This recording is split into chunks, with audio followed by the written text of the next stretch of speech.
कौन पिया, तुम कौन पिया। अरे कौन है भाई? दम ले लो जरा, आ रही हूं।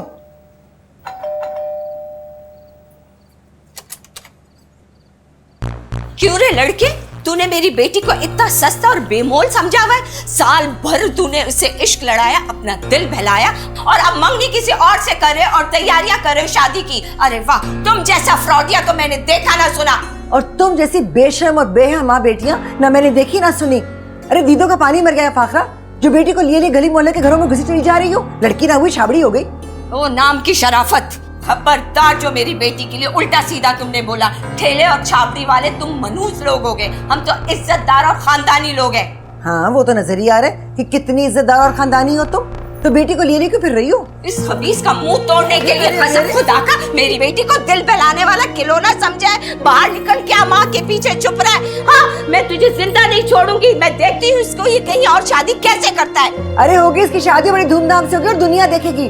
तुम माँ बेटी ने समझा क्या हुआ था? मेरा खूबरू नौजवान कमाऊ बेटा, अरे कोई कटी पतंग था जिसकी डोर पकड़ने के लिए तुम भाग पड़ी। बेशरम बेगैरत, अपनी अम्मा के पीछे क्या छुपते हो? सामने आकर इनको बताओ ना, इन्हीं अम्मा से छुप छुप के कितनी बार मुझसे मिलते थे, कितनी वादे कितनी कस्में खाई हैं तुमने। हाँ तो लड़के तो यही करते हैं इस उम्र में। अरे मुंह मारते फिरते, मर तो आखिर मर्दी होता है। शर्म तो आनी चाहिए लड़कियों को, जो सारे करतूत करने के बताती फिरती है सबको। अरे चुल्लू पर पानी मिले ना, डूब मरो तुम दोनों। मारूंगी तो मैं इस बेशरम। प्लीज, क्या तमाशा लगा रही हो तुम? लगाऊंगी तमाशा और चीख चीख कर बताऊंगी मैं सबको। समझता क्या है ये मुझे? इसकी शादी में ऐसा शोर मचाऊंगी ना, करके दिखाइए किसी और से शादी। कान खोल के सुन लो शराफत बेगम, अब ज़रबाब की शादी तो जवेरिया से ही होगी। अरे कोई जबरदस्ती है क्या? हाँ जबरदस्ती है, क्योंकि इसने जबान दी है मेरी बेटी को। जबान दी है तुम्हें?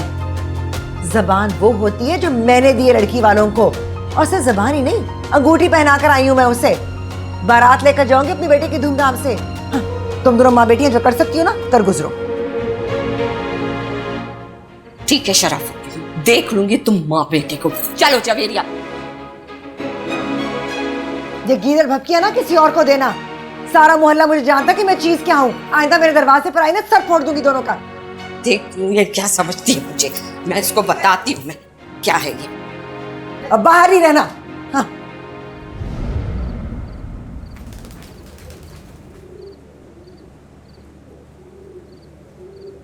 आप इस नए रिश्ते से खुश हैं?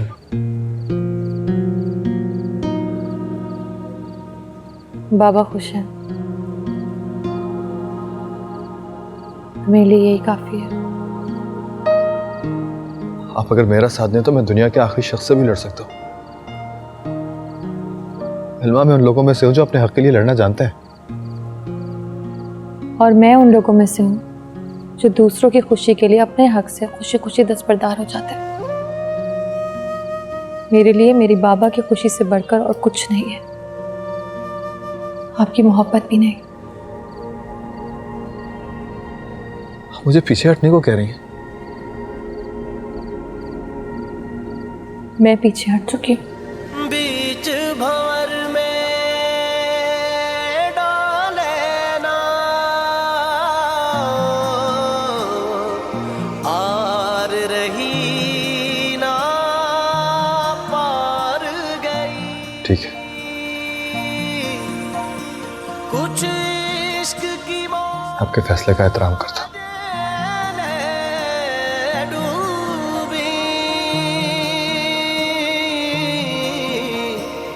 कुछ हिजर किया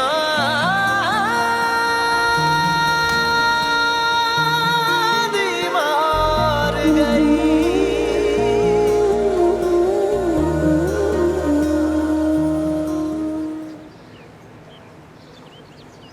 भाई आना जाना अब लगा रहना चाहिए, पता चलना चाहिए कि रिश्तेदारी मजबूत हो रही है। दानिश और मूमल तो बाहर सेटल हो गए, लेकिन रामेश और सुंबल को हम अपने पास रखेंगे। क्यों तमकनात?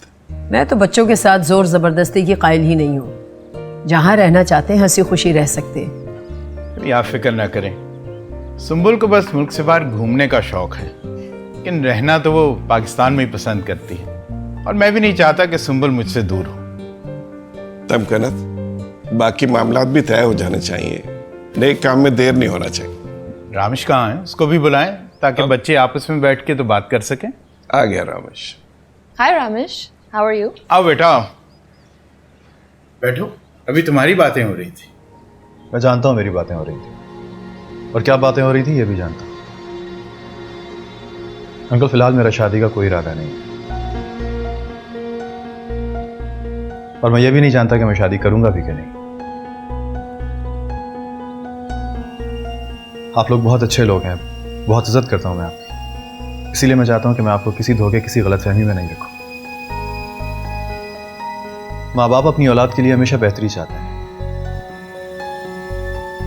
और मेरे माँ बाप की मोहब्बत का तकाजा भी शायद यही था। मैं जानता हूं मेरी बातों से आप बहुत हर्ट हुए होंगे।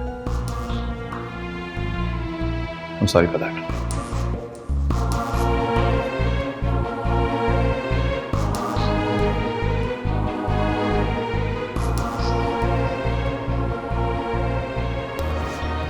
ये लेना। रख दो।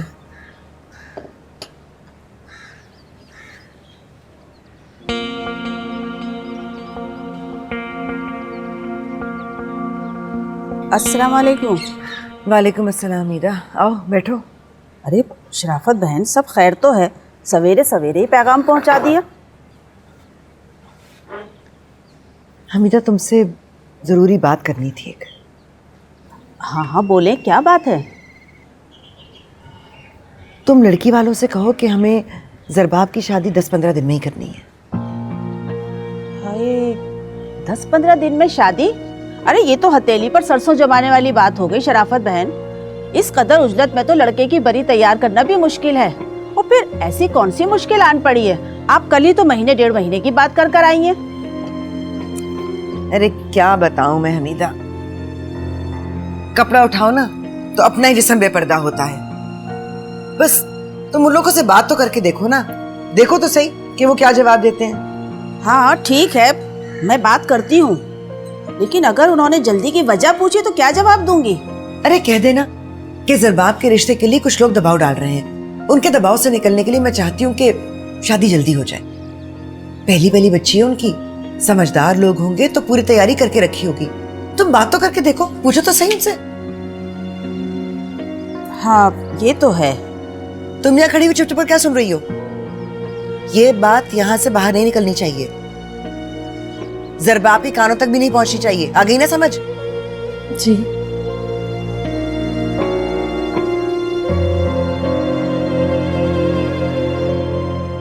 तुमने मुझे जलील करके रख दिया है, 2 कौड़ी की इज्जत कर दी है मेरी। क्या सोचा होगा निसार ने, उसकी बेटी सुंबल ने? जब मूमल और दानिश के पास ये बात पहुंचेगी तो क्या जवाब दूंगा मैं? जवाब तो एक ही है बाबा, मैं शादी करना ही नहीं चाहता। बेटा, तुम किसी और के किए की सजा हमें कैसे दे सकते हो? वक़ार अली और उसकी बेटी ने अगर तुम्हारे जज्बात से खेला है तो तुम हमारे जज्बों को ठेस कैसे पहुंचा सकती हो? बेटा, तुम हमारी सारी उम्मीदों और आरज़ुओं का मरकज़ हो, प्लीज़ ये मत करो। मॉम प्लीज शिकायत ना करें। मेरे जज्बों के साथ जो कुछ हुआ, मैंने आज तक उसकी शिकायत नहीं की आपसे। आपको आपकी शान, बान या स्टेटस बहुत बहुत मुबारक हो। आपकी इस आलीशान हवेली में किसी मजलूम लड़की के लिए कोई जगह नहीं थी ना, तो ठीक है, मुझे मंजूर है। लेकिन मेरा दिल किसी की जागीर नहीं है जहां कोई और फैसला करे कि यहां किसको बसाना है किसको नहीं। मुझे मेरी जिंदगी के फैसलों के लिए आजाद छोड़ दें प्लीज। तय यह है कि ना आप लोग मुझसे कुछ शिकायत करेंगे और ना मैं करूंगा।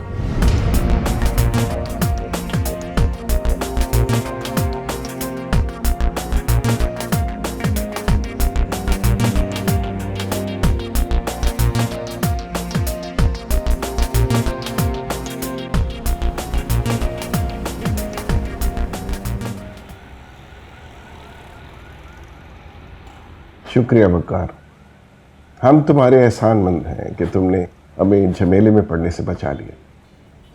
नहीं, शुक्रिया कैसा भाई साहब, नमक हलाल करने का मौका अल्लाह किस्मत वालों को फराहम करता है। मैं उसका मशकूर हूँ कि उसने मुझे ये मौका दिया कि मैं आपकी किसी मुश्किल में काम आया। तुमने इतना बड़ा काम किया है तो एक काम और करो ताकि मेरे अंदेशे दूर हो जाएं। जी जी फरमाइए, हुक्म कीजिए। वकार अली खादिम के बस में जो कुछ हुआ वो ज़रूर करेगा।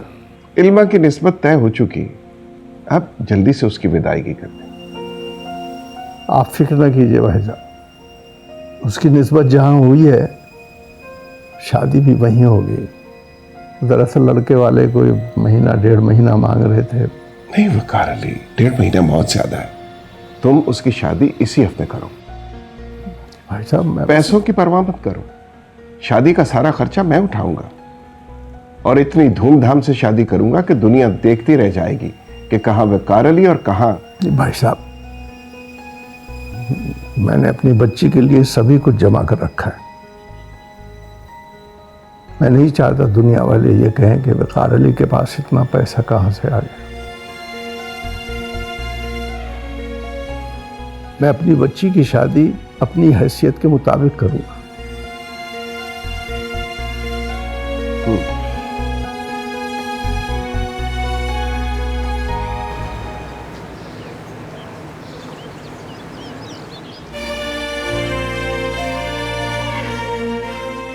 ठीक है अमीदा बहन, आप उनसे जाकर कह दीजिए बच्ची हमारे पास उनकी अमानत है, वो जब चाहें आकर ले जाएं।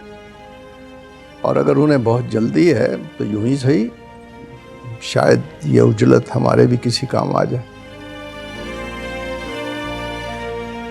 आप उनसे कहें शादी की तैयारी करें, हम भी अपनी हैसियत के मुताबिक जो कुछ हुआ करेंगे इंशाल्लाह। ठीक है भाई, ये तो आपने बहुत ही खुशी की बात सुनाई है। अब मैं चलती हूँ, आप शादी की तैयारी शुरू करें। खुदा हाफिज। खुदा हाफिज।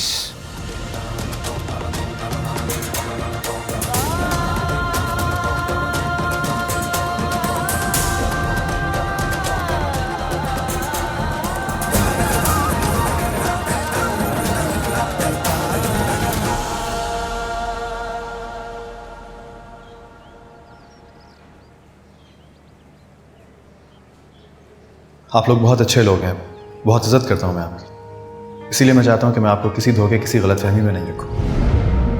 अंकल, फ़िलहाल मेरा शादी का कोई इरादा नहीं है और मैं ये भी नहीं जानता कि मैं शादी करूँगा भी कि नहीं।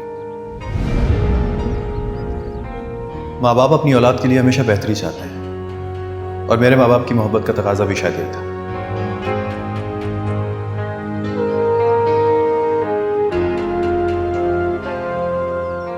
आपसे मिलने कोई लड़की आई है जी। अरे कहाँ जा रही हैं आप? रुके।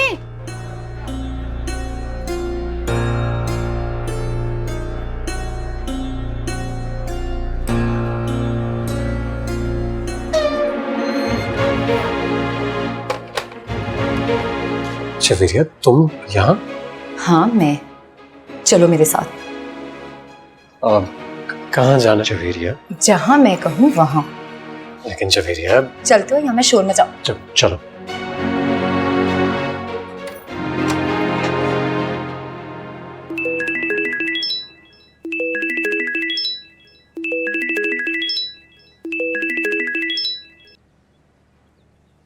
हेलो,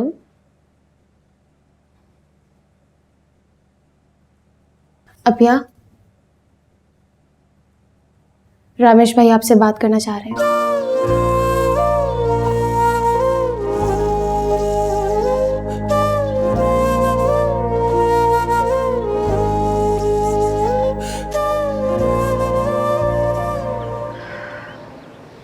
कहिए, सुन रही हूँ। I'm sorry इल्मा, मैं आपको बार बार डिस्टर्ब कर रहा हूँ, मगर मैं क्या करूँ, मेरा दिमाग फिल वक्त आपसे हटके कुछ और सोचने पे आमादा ही नहीं है। मुझे बताइए मैं क्या करूँ। मैं आपसे सिर्फ एक बात पूछना चाहता हूँ, उम्मीद है आप उस बात का ठीक ठीक जवाब देंगी। पूछिए। इल्मा, आपको कभी ये महसूस हुआ कि आप भी मुझसे मोहब्बत करती हैं?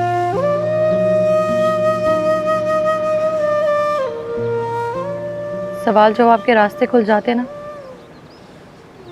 तो इस बात का जवाब देना इतना मुश्किल नहीं होता। मगर अफसोस, ये रास्ते मैंने या मेरे बाबा ने बंद नहीं किए। तो ठीक है, जिन लोगों ने ये रास्ते बंद किए, अगर मैं उनसे अपना रास्ता जुदा कर लूं तो फिर आप और आपके बाबा मेरे प्रपोजल पर सोचने पे गौर करेंगे?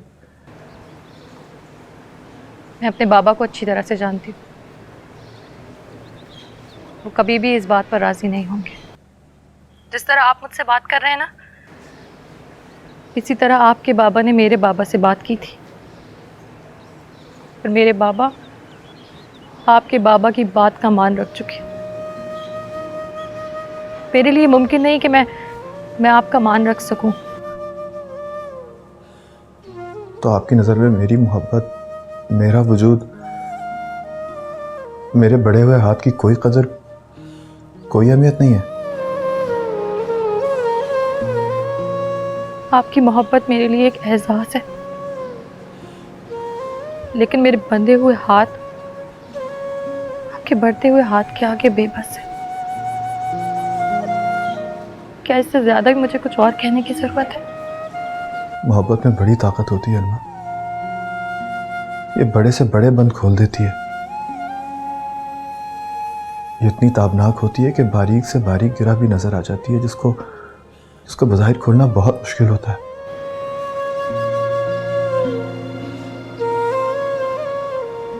आपकी मोहब्बत के आगे मेरे बाबा का एतमाद आ गया। मुझे गलत मत समझिएगा। क्यों उसकी सजा ये पाई है, अब मरना भी आसान नहीं और जीने में रुसवाई है। दिल तो करता है तुम्हें इसी समंदर में धक्का दे दूं। कम से कम ये किस्सा मेरी मर्जी के मुताबिक तो खत्म होगा। तुम जैसे बेशर्म इंसान को शादी की खुशियां मनाने के लिए छोड़ने का दिल नहीं कर रहा मेरा। देखो जवेरिया, बात को समझने की कोशिश करो। मैंने वही सब किया जो अम्मी ने मुझसे कहा। तुम भी तो हर बात फाखरा खाला की मानती हो ना। अगर तुम उन्हें दुख नहीं पहुंचा सकती हो तो मैं अपनी अम्मी का हुक्म कैसे टाल सकता हूँ? वाह, क्या खूब फर्माबरदारी है। हाँ, तो ये फर्माबरदारी उस वक्त कहाँ गई थी जब तुम अपनी माँ से छुपके मेरे साथ मोहब्बत की पींगे बढ़ा रहे थे? बोलो। देखो जवेरिया, मैंने तुम्हें बिल्कुल चीट नहीं किया। मेरे दिल में जो भी जज्बात थे वो सच्चे थे, लेकिन कभी कभी मोहब्बत आपको एक ऐसे दौराहे पे लाकर खड़ा कर देती है जहां आपको एक इंसान को चुनना पड़ता है, और मैंने ऐसे मौके पर अपनी माँ की मोहब्बत को चुना। डूब मरो तुम बेगैरत, लेकिन समंदर में मत डूबना, क्योंकि समंदर भी शर्म से पानी पानी हो जाएगा। तुम्हारे लिए तो तुम्हारे घर का प्याला ही काफी होगा, और रह गई मैं तो मैं मर नहीं जाऊंगी तुम्हारे बगैर। मैं तो शुक्र अदा करती हूँ कि अल्लाह ने मुझे शादी से पहले ही बचा लिया, वरना तुम्हारी जालिम माँ तो मुझे तड़पा तड़पा कर मार देती। तुम बोल लो जितना बोलना चाहती हो। तुम्हारे दिल में और भी कुछ कहने के लिए तो वो भी मुझे कहो। देखो जवेरिया, बहुत जल्द मेरी शादी होने वाली है, और उसके बाद तुम्हारी शादी भी हो जाएगी, और फिर हम दोनों ये सब कुछ भूल जाएंगे। नहीं ज़रबाब, मैं तुम्हारी बुज़दिली और बेवफाई को भूलूंगी नहीं, हमेशा याद रखूंगी। तुम्हारी बारात गली से गुजरेगी ना तो पहला पत्थर मैं ही खींच कर मारूंगी। मेरे बस में हुआ ना तो तुम्हारा सेहरा भी नोच लूंगी। अपना दिल ठंडा करने के लिए मुझसे जो बन पड़ेगा मैं वो सब करूंगी। और मैंने तुम्हें यहाँ पर मिन्नत समाजत करने के लिए नहीं बुलाया, बल्कि ये कहने के लिए बुलाया है कि मैं लानत भेजती हूँ तुम जैसे मर्दों पर, और ये कहने के लिए कि जिस माँ की वजह से तुमने मुझसे बेवफाई की है ना, वो माँ कभी तुम्हें खुश रहने नहीं देगी। देखना तुम ज़रबाब, क्योंकि ऐसी जालिम और जाबिर माएँ ना बेटों की जिंदगी को तंग और बहू की जिंदगी को जहन्नुम बना देती हैं। बस बस, मेरे में और हौसला नहीं है, मैं और बर्दाश्त नहीं कर सकता। खुदा हाफिज़, में जा। हाँ तो जाओ ना, दफा हो जाओ। मैं भी तुम्हें रोकूंगी नहीं, समझे तुम बेशरम बेगैरत।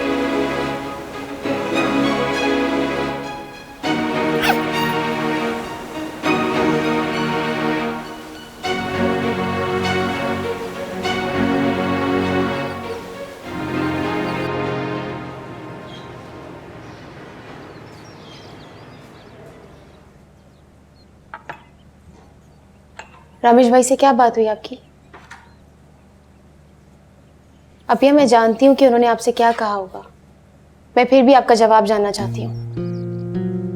अगर तुम अपने रामेश भाई को इतने अच्छे से जानती हो और ये भी पता है कि उन्होंने क्या सवाल किया होगा, तो हैरत है तुम्हें ये नहीं पता कि मेरा जवाब क्या होगा।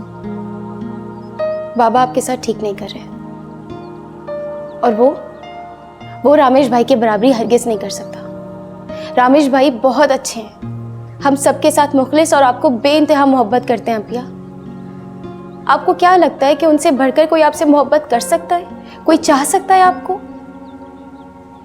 एक शख्स है जो मुझे बहुत चाहता है, मुझसे बहुत मोहब्बत करता है। वो मेरे लिए कुछ भी कर सकता है और मैं भी उसके लिए कुछ भी कर सकती हूँ। और वो शख्स मेरे बाबा है। बाबा को समझाया भी जा सकता है, एहसास दिलाया जा सकता है कि आप क्या चाहती हैं अपिया। मैं खुद को समझा चुकी हूँ कि बाबा क्या चाहते हैं।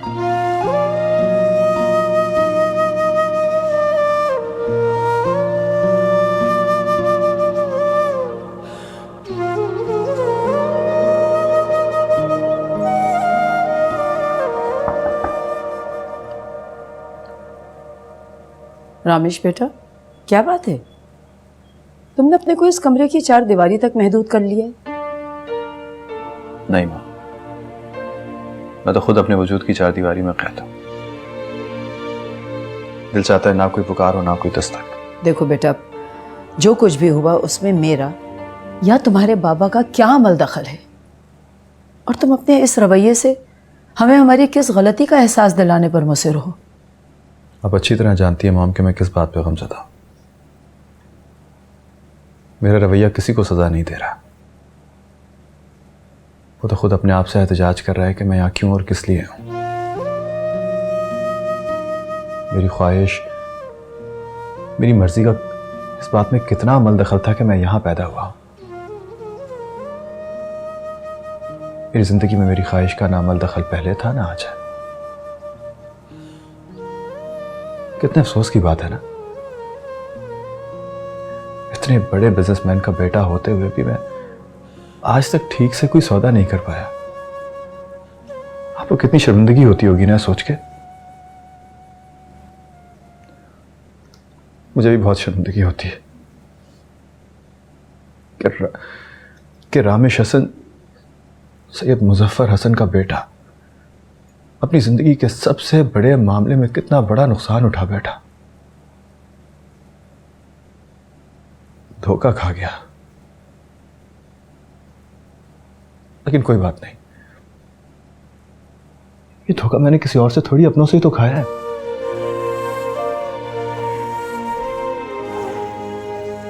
मुझे घाटा हुआ तो क्या हुआ, मेरे अपनों का तो फायदा हो गया ना।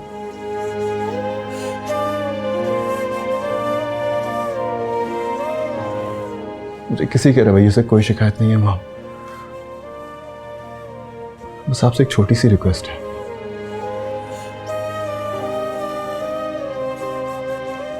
प्लीज मुझे मेरे हाल पे छोड़ दें।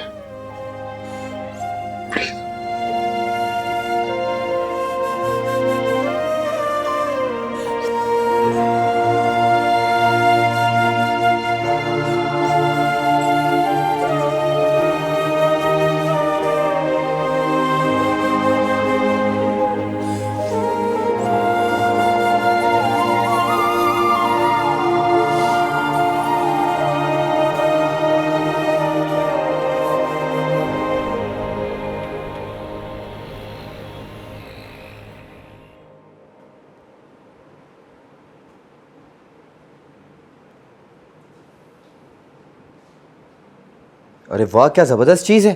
ये खजाना कहां से बरामद हुआ है? इधर दो, छोड़ो।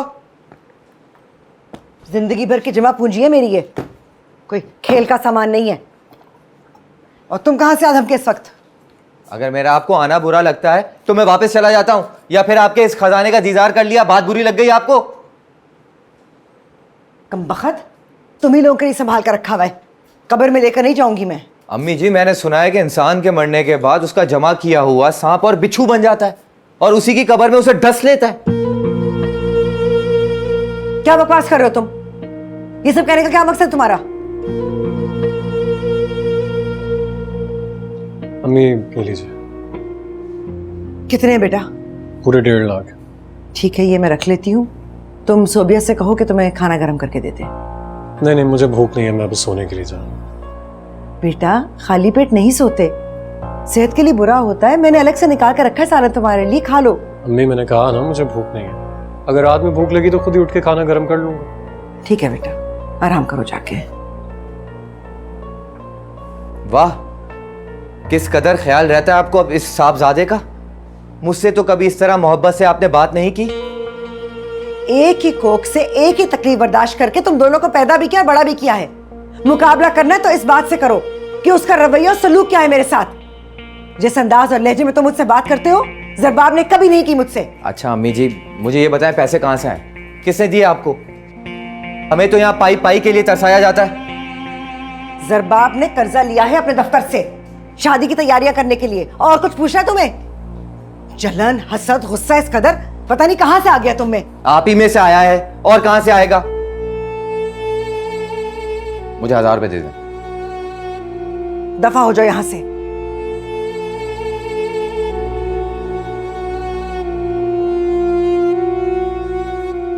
नाहंजार, खून जलाता है मेरा। क्या बात आप सोई नहीं? परेशानी में भला किससे नींद आती है? अब किस बात की परेशानी है? जो मामला था वो हमने हैंडल कर लिया। ये तो आप कह रहे हैं ना, सैलाब अभी पूरी तरह उतरा नहीं। तमकनत बेगम, पानी दरिया की तरफ वापस जाता है तो अपनी निशानियां तो छोड़ता है ना। हमने अपने पुश्ते मजबूत कर लिए, बस इस बात की तसल्ली हमें होनी चाहिए। वो बहुत ज्यादा डिस्टर्ब्ड है। मैंने इस तरह उसको पहले कभी परेशान और मायूस नहीं देखा। और फिर इंसान इस कैफियत में कोई भी इंतहाई कदम उठा सकता है। देखें, उसके इरादों को बदलने के लिए हमसे जो बन पड़ा हमने किया। अब उसकी सोच को बदलने के लिए थोड़ा सा वक्त तो चाहिए ना। असल मसला यह है कि जितनी जल्दी मुमकिन हो सके उस लड़की की शादी हो जाए ताकि रामिश के पास कोई ऑप्शन न बचे। लेकिन उसकी शादी से वो और ज्यादा डिस्टर्ब हो जाएगा। मुझे तो डर है कि वो डिप्रेशन में ना चला जाए। ऐसा कुछ नहीं होगा तमकनत बेगम। हम कारोबारी लोगों की जिंदगियों में ये सब कुछ होता रहता है। It's a part of life. अब रामिश मेरे ख्याल में ऐसा कोई कदम नहीं उठाएगा जिससे कोई प्रॉब्लम हो, और फिर आहिस्ता आहिस्ता सब कुछ वैसे ही हो जाएगा जैसे आपने प्लान किया था।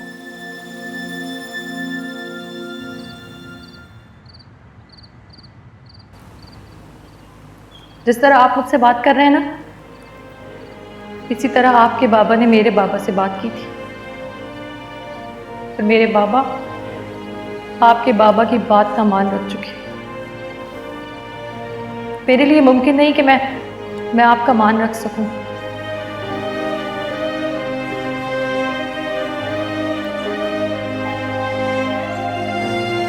मैं अपने बाबा को अच्छी तरह से जानती हूँ।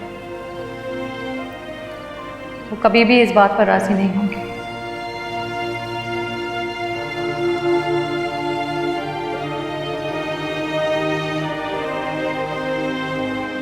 आपकी मोहब्बत मेरे लिए एक एहसास है, लेकिन मेरे बंधे हुए हाथ आपके बढ़ते हुए हाथ के आगे बेबस है। क्या इससे ज्यादा भी मुझे कुछ और कहने की जरूरत है?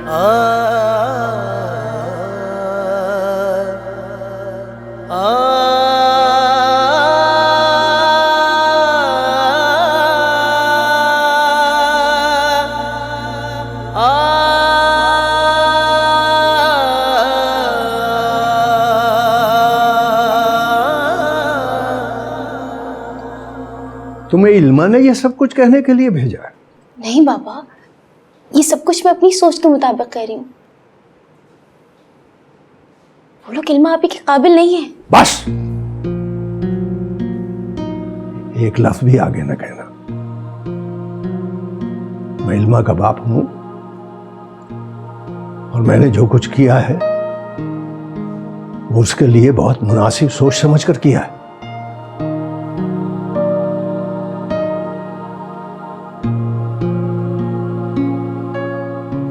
तुम अपनी उम्र और सोच से बढ़कर बातें न करो नेहा। ये बातें तुम्हारे करने की नहीं है। बाबा मैं तो सिर्फ ये कह रही हूँ कि मुझे अपनी बेटी पर पूरा भरोसा है। अच्छे लोगों की रोशनी बुरे लोगों के अंधेरों को दूर कर देती है। जाओ, जाकर सो जाओ, बहुत देर हो गई। जाओ।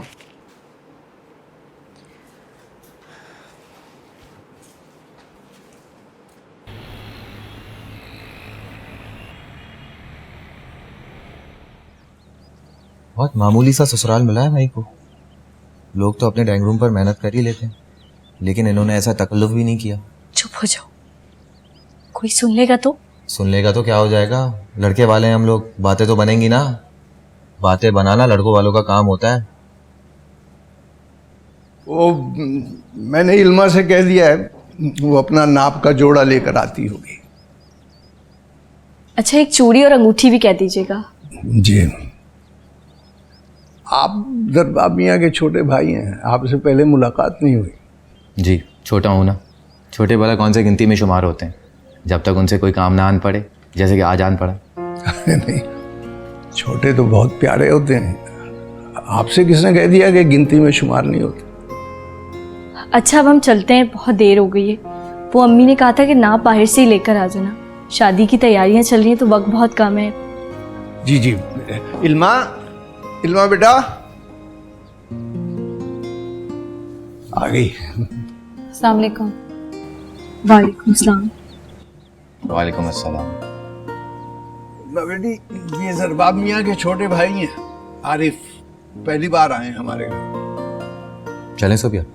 हाँ चलते हैं। आपने सब चीजें रख दी हैं, नाप का जोड़ा, चप्पल, अंगूठी? जी रख दिए हैं। अच्छा, ये जरबाब भाई का नाप अम्मी ने कहलवाया था। जरबाब भाई को आप लोग साथ ले जाएं शॉपिंग के लिए, तो वो अपनी सारी चीजें पसंद से ले लेंगे। जी बिल्कुल ठीक है, मैं दरबाब को खुद ले जाऊंगा शॉपिंग के लिए और उसकी पसंद की शॉपिंग करवा दूँ। ठीक है, चले? चले।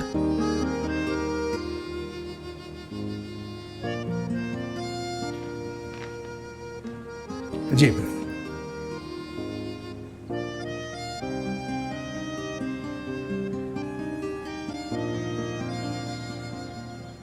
ये लोग तो मुझे बहुत लालची और मतलबी लग रहे हैं। जरबाब भाई की अम्मी से तो मुझे डर लगता है, कितनी तेज खातून है। हर वक्त उनकी निगाहें एक एक चीज़ का एक्सरे की तरह जायजा लेती है, और अपिया को तो ऐसे देखती हैं जैसे उनका पुराना बैर हो उनसे। अपिया बेचारी तो इतनी मासूम है, पता नहीं क्यों बाबा ने रामेश भाई लोगों को छोड़ के ऐसे लोगों का इंतखाब किया। अगर अपिया रामेश भाई के साथ रहती तो कितना खुश रहती। सीमा, तुमने एक बात नोट की है? अपिया कितनी गुमसुम और उदास हो गई। सिर्फ अपिया क्या, इस घर की हर चीज़ गुमसुम और उदास हो गई है। सही कहते हैं, जब सच्ची मोहब्बत घर के दरवाजे से खाली हाथ रुखसत होती है तो घर में उदासी सी छा जाती है। रामेश भाई ने बिल्कुल ऐसी मोहब्बत की अपिया से। सच्चे और खालिस लोगों की मोहब्बत भी हमेशा सच्ची होती है। नेहा, कुछ ऐसा नहीं हो सकता कि रामेश भाई और अपिया की शादी हो जाए? कोई तो रास्ता होगा। मैं बाबा से बात करके देख चुकी हूँ। रामेश भाई और अपिया की शादी, उसके लिए सिर्फ एक ही रास्ता बाकी है। वो क्या? कि हम दोनों ख्वाब देख रहे हो।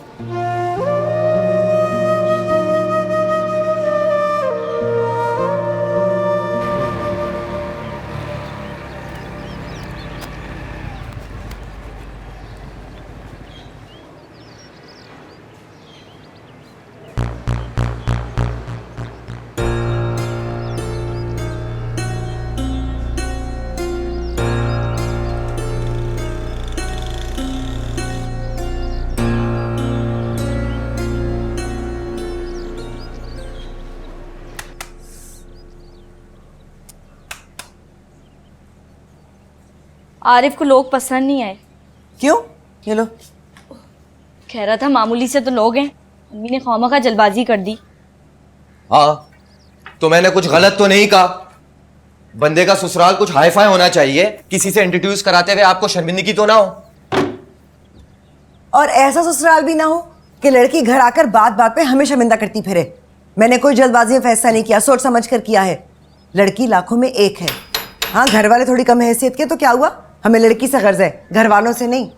जरबाब की किस्मत पर रश करेंगे सारे कि क्या हीरा मिला है उससे। अब ऐसा भी कुछ खास नहीं है उस लड़की में, जब घर आएगी तो पता चल जाएगा क्या क्या गुण है, क्या क्या खूबियां हैं उसमें। मुझे तो लगता है जवीरिया से खौफजदा होकर आप जिस लड़की को घर लेकर आ रही है ना, आपके सपूत के गले में रस्सी और नाक में नुकेल डालकर नचाती फिरेगी। नाक में नुकेल तो मैं डालूंगी, उसके भी और जरबाब के भी। जब तक मैं जिंदा हूं इस घर पे मेरा हुक्म चलेगा, किसी की मजाल नहीं कि मेरे आगे दम मार सके। ठीक है, हम भी यही हैं, सब कुछ देख लेंगे। क्यों सोबिया? मुझे तो ऐसा लग रहा है कि तुम जरबाब भाई से जेलिस फील कर रहे हो, क्योंकि उनको इतनी खूबसूरत लड़की जो मिल रही है। अब बात तो जब है ना कि तुम उन जैसी लड़की ढूंढ कर दिखाओ।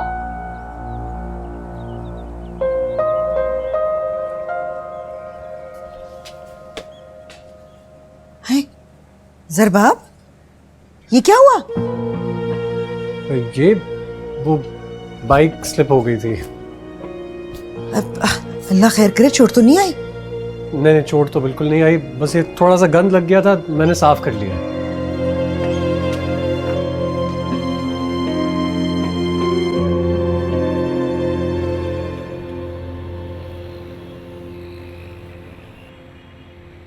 क्यों तमाशा लगा रहे हो रामेश? हर शख्स तुम्हारे रवैये पर शाकी है, हर कोई तुम्हारी उदासी के मुतालिक सवाल कर रहा है।